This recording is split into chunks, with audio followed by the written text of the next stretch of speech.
Jaunradas namā es strādāju laikam kādus 20 gadus, bet vispār kopā drīz būs 60 gadi man darbā ar bērniem. Ļoti daudz solistu nāk dziedāt. Katru gadu vairāk kā 30, šogad atnāca jau būs 40 solisti jauni dziedātāji. Tīkamākais ir tas, ka bērni grib dziedāt, ka bērni grib uzstāties ar lielu prieku koncertos, vai ne? Un prieks ir tas, kad arī vecāki apmierināti par bērnu dziedāšanu. Un ko var vēlēties vairāk?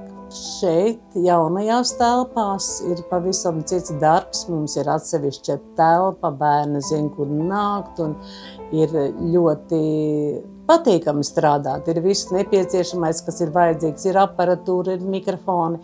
Tas mums vecajās telpās nekas tāds nebija. Mēs staigājām no vienām telpām uz citām un nezinājām pat, kas notiksies. Mēs esam ļoti apmierināti. Ir ļoti labs atbalsts no vadības.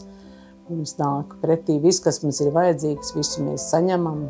Pēc daudziem gadiem, 60, 70, es vēlos, lai mūsu bērni un tā tālāk joprojām dziedātu, lai joprojām būtu dziesmu svētki un mēs būtu dziedoša tauta kā līdz šim.